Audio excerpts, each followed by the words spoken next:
So now I want to go from one CMO to a former CMO and introduce my chair, Professor Charles Watson, who is a neurobiologist and public health physician with expertise in brain and spinal cord mapping.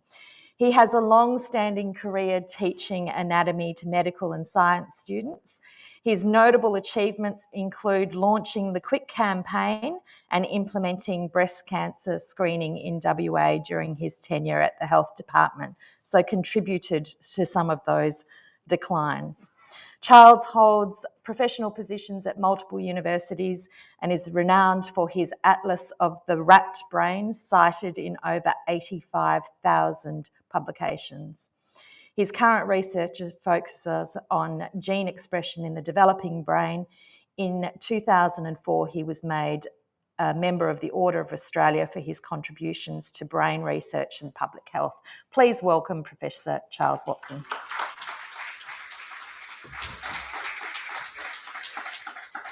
Thank you, Etta. I too would like to acknowledge that we're on Wajak Noongar land. Thank you particularly, Simon, for your really comprehensive look at many of the issues that don't get addressed in that kind of way. I really enjoyed that very much. My talk is not going to be so optimistic. I have some concerns about where we're up to. I think that the IGAP report is very timely, and I think it raises a whole lot of things that we've got to seriously get to do. So I want to start off by looking at what the sort of issues are that I think we're concerned with as far as neurological conditions are concerned. The first is, as Simon mentioned, that these are long-term conditions. People who have strokes and the great majority of dementia and migraines and so on have these over a very, very long period of time, during which they spend very little time with doctors. They often spend a few days in hospital at one point or another, and they may occasionally see a doctor, although they'd be lucky to these days, to see a neurologist. But they are long-term things, and so they need some system which provides long-term care and support. And that's what the community-based organisations do. And you know, it's a variety of different sorts of organisations that have their own priorities and needs and compete a little bit, but really, I'm really pleased as chair of the board of Neurological Council of WA to see how they've consolidated together over the last year. I think we're in a much better space than we have been in the past. The whole thing is that community-based neurological services are what are required by people with neurological illness. There are a couple of other things to say about that, and Etta mentioned the lack of appropriate data on which to plan on a lot of our activities that are there. I'm amazed that we can't get that data out of the health department, and frankly it's terrible. That's a first thing. But the other thing that comes into that, of course, is the fact that people with neurological conditions have to wait, I think we said before, 18 months, certainly it's a year to 18 months to see a neurologist. That's completely and utterly ridiculous. I'm not really sure, but I think this came from a decision about 15 years ago to cut down on the number of neurology registrars. I don't know the exact story of all of that, but something has happened. We're not training neurology registrars anymore, so we don't have enough bloody neurologists. Not a big surprise, but it is really a disgraceful situation, and it needs to be addressed very, very quickly, because to wait 15 to 18 months to see a neurologist is just completely and utterly ridiculous. Of course, it puts all the more pressure on the community-based organisations that have some expertise in doing this. GPs see some of these people, but really it needs someone who knows about neurological conditions and what people with neurological conditions need in order to do it. And so, and these new organisations out there are in fact doing that. So I do think we've got to confront the health department and the big hospitals with what they're doing as far as training is concerned. I suspect that Fiona Stanley is doing a slightly better job than has been done by Charlie's and by Royal Perth, but nonetheless, we've ended up in an awful situation without enough neurologists in this state, which is pretty terrible. However, there are other training needs. the people that deliver these community-based services, who are for the most part nurses and allied health professionals, also need support in developing their expertise in the neurological area. And I have to say, I think we're on the brink of that improving somewhat. Kathy McCoy, about 5 years ago, tried to set up some training modules in association with Murdoch University. There were a number of technical difficulties as far as that was concerned, financial also, in terms of the way that was managed. But Ed is very keen to push ahead now with having a number of other modules there. And my discussions with the University of Western Australia seems to indicate that their so-called micro-credentialing system will actually work very well with this. And I'm hoping that by the end of the year, we might have 3 or 4 modules in neuropathology, neurology, neuroanatomy, and thereabouts. Substantial chunks of stuff which will be available to people. The way that micro-credentialing works is quite interesting. You pay $300 for one of these courses, but 80% of the money in that goes to the people who actually run it, which is very encouraging for organisations such as the ones that we're associated with. So we're exploring that very actively at the moment to see if we can actually get further as far as that's concerned. So I guess what I'm really skirting around here is that I think we've got to confront the health department with the fact that neurological illness is not being dealt with very well at all in Western Australia when you look at it overall. You can't see a neurologist. All the money goes to hospitals, and a pittance goes to the community-based organisations. We've got to change that. While the Neurological Council of WA gets $2 or $3 million or so, compared with the amount that's spent on hospital services, it's tiny. Whereas the action is actually out there, the money continues to go into hospitals. Of course, that's typical of the healthcare systems in Australia overall, that they're hospital systems. They're not really healthcare systems, and we have to start turning that around in some reasonable way. So I think first of all, it's a matter of the health department looking again at where it's spending its money and making a decision to spend money in the area where it's most needed, which is community-based organisations. I think it's got to be upgraded to a very significant degree, and I think the community-based organisations themselves have this reference structure now, which provides a good way of negotiating with the department in order to get a proper response out of all of that. We've got to get the data that we need to be able to run these programs. Last time I talked to someone about it, they said, "Oh no, it couldn't be done because of confidentiality reasons." For God's sake, something's got to happen to fix all of that, so that we can actually make a little bit of progress. I do want to thank ETA and the heads of the other major organisations, MS and MND and Parkinson's, for the way in which they've come together. It's a little tricky when you're getting organisations that have different priorities and need their own place in the sun to actually sacrifice enough to work together in that kind of way. But that is actually happening as far at the present time, and I congratulate you all on the way that has actually turned out. It's interesting. At the beginning, Simon talked about the numbers in relation to disability in the world, and neurological diseases being the leading cause of disability in the entire world.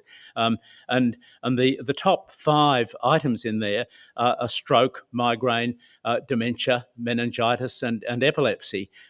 The ones which we're very concerned about in Western Australia, like MND and Parkinson's, that attract a lot of attention, actually numerically are further down than that.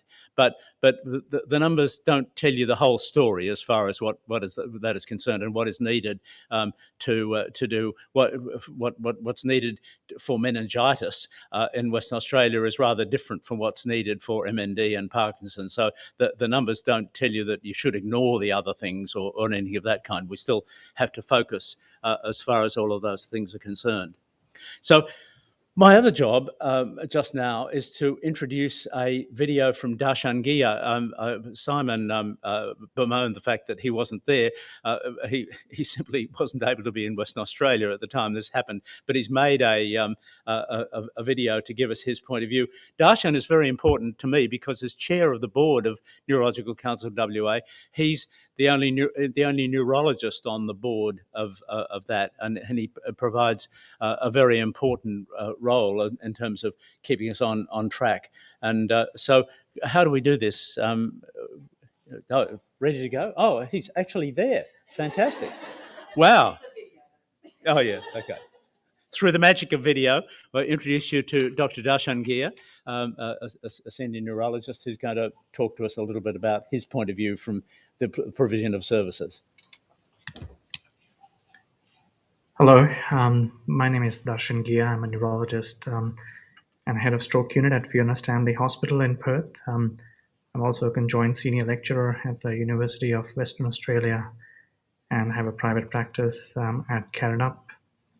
I'm also one of the youngest board member at the Neurological Council of WA, and I really wished I could have attended the conference in person today, but I'm glad that I could join virtually. Thank you, Etta and Charles and others for your efforts to put this conference for the clinical and community neurological collaboration together. I understand the focus is on the 10-year intersectoral global action plan for neurology worldwide, and I have to admit that I had only heard about it on the outside until this meeting, and when Etta shared the material for the conferences, and I had a look at it in more detail, and I thought it was a really good opportunity for audience like you to come together and think about how we can all contribute to improving the neurological care in the community with the available resources, and what can we do to improve the care in the future. I'm a neurologist because I think that the brain is the king of all the organs. It's really mystical, and it's like a king, and it's a command center of the body, controlling things that we perceive, and also the automatic body functions that we don't easily perceive. There's a quote from Wilder Penfield that brain is organ of destiny. We're still evolving, and the brain holds secrets that will determine the future of the human race. While the nervous system is still quite resilient, it is also quite delicate, and that results in a range of neurological conditions, and hence within neurology, multiple subspecialties have evolved. There is a lot of work shortage in this area, and I can say that because I work in the public space in Perth, and I also work in the private in a private practice of my own. I am involved with research and at Fiona Stanley, being a principal investigator of about 7 trials that we're currently involved with, mainly in the area of stroke, and I help in some of the WA health projects as well. I've trained interstate in Sydney and Melbourne, so I can say that the shortage is not just in Perth or WA, but it's across Australia, and this is reflected in the large wait lists that we have in the public and private. There's about 2 to 3 years of wait list in the public, and about 6 to 12 months in the private. So I'm not an economic mastermind, but clearly where there is a shortfall, it's always a mismatch of demand and supply. Neurology is a specialty that is of high demand, and this can be explained in different ways. The neurological conditions are often chronic. They are lifelong. They may or may not cause ongoing disability. For example, people with epilepsy can be normal in between the seizures, but a seizure can make them somewhat disabled because they can't drive for a certain amount of time. It can affect their work, and obviously has a great psychological impact. So there are different types of disability it can create. not just that what you can see with your naked eyes. The consult times when we see the patients are much longer. We're much more hands-on than other specialties. It's not that we are better than others. It's more about the nature of the neurological illnesses that we have to do more hands-on examination, and at least a simplest neurological examination will take about 10 minutes, and it can take easily up to 20 minutes if there's a focus on certain conditions. As I mentioned earlier, people with epilepsy and a lot of other conditions as well have got some stigma associated with it. It has impact on work and driving. So the consult not only just involves giving them medicine or providing them with a management plan, but it also involves talking with them, assessing the psychological impact, making sure that they are able to do activities and work that they're meant to do, and try to keep them productive. So it's not just giving them medicines, but it's much more beyond that. And that is a reason why a lot of the support can be provided by non-neurological workforce as well. And if you talk about the short supply, it is, if I speak from a neurological perspective or neurologist perspective, I have to admit that it is not a universally attractive branch. And that is because traditionally neurology has been somewhat therapeutically poor. We are good at diagnosing things. We're good at seeing the patterns that others can't see and make sense of it. We're good at saying, okay, well, this is normal or a variation of the normal, or this is pathological. But when it comes to giving treatment, we have been limited. But that is not the case currently, or at least it has improved in the last decade or two. And a lot of research has been put in. And one of the shining examples of that is MS, where treatments have really made a difference to the quality of life. And we're not seeing that many MS patients at the end of the spectrum that they're disabled. So again, the research that needs to be put in to create these outcomes require a lot of time and effort. So the neurological workforce is not only providing a clinical service, but also involved in research, which takes up time. So again, that creates to the short supply chain. There's a significant overlap of neurology with other specialties like general medicine, neurosurgery, geriatrics, psychiatry, and rehabilitation. So we would see a lot of patients from their specialty, and likewise, they would also get involved with some of our patients. But that also increases work and again, more time. Because of the nature of the neurological conditions, the junior and the non-neurologic trained staff feel somewhat unequipped to handle neurological issues, and that means that all these care has to be probably provided firsthand by the neurosciences staff. So if we talk about how to improve the situation, we can either decrease the demand or increase the supply. It's unlikely that demand is going to increase because we are in the middle of an aging population. The treatments are improving. So I don't think the demand is going to decrease unless we focus on primary prevention, and this is certainly possible for a condition like stroke. We know from the recent years that the secondary prevention has certainly improved in terms of stroke, but the primary prevention hasn't changed a lot. So if there is more awareness and focus on primary prevention, which can be done through a non-neurologist workforce, then yeah, we can certainly decrease the demand. But I think the more practical solution, especially in the more immediate future, would be to increase the supply. Yes, we could create more training positions, which will probably create more neurologists. But I think that won't be the answer, and we will need complementary non-doctored workforce, which should include nurse practitioners, neuronurses, neuropsychologists, allied health and other clinicians who can also improve the carer and the peer support training and improve the support at home. This is an area where I think the community organizations can come into play and address the neurological need. It would be good to have good quality data to find out where the demand is within a community, and particularly for a geographically varied state like WA, I think this is very important.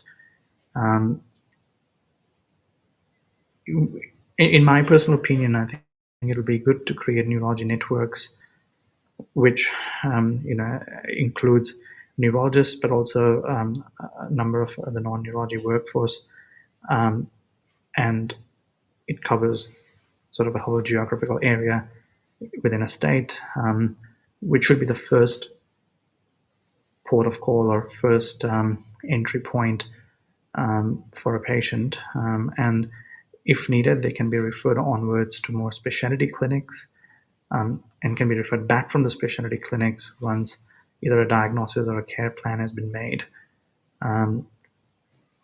I have had difficulties referring my patients that I've seen and potentially diagnosed, but for further management and sometimes for involvement in research trials. When I refer to someone like Professor Mary Needham or Dr. Josephine Chan, who are specialists in MND, muscle diseases, and epilepsy. So if there is a streamlined pathway where, there is, obviously if there are more people, but also if the patient has been triaged appropriately, then I think we should be able to distribute work better. The areas like functional neurological disorder, for example, has no structured system at this stage. And that is also partly because of the inherent problem with the nature of the condition. But it would be good to establish multidisciplinary clinics for FND, which are really few and far between throughout Australia.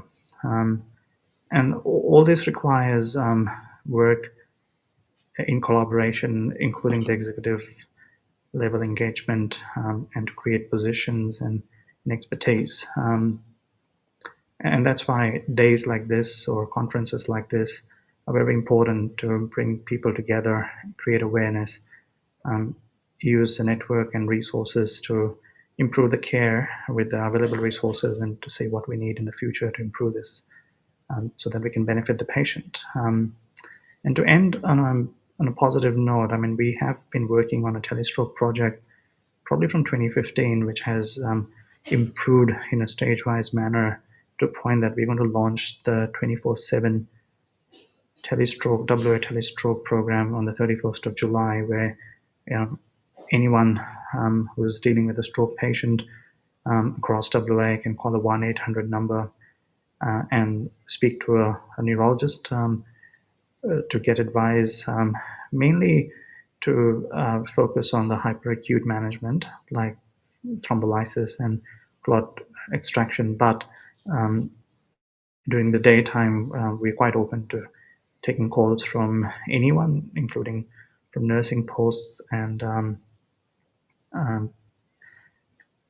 from GPs, etc., who are dealing with a stroke patient, which may be subacute or chronic even.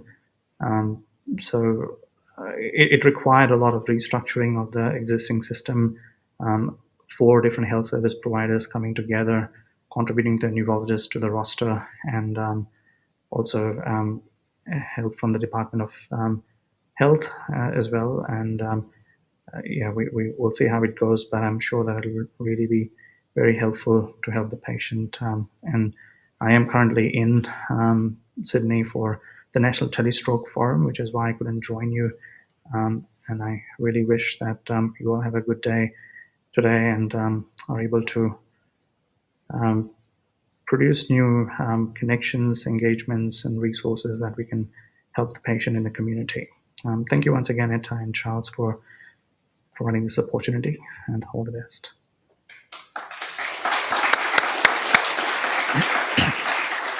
Thank you, Darshan.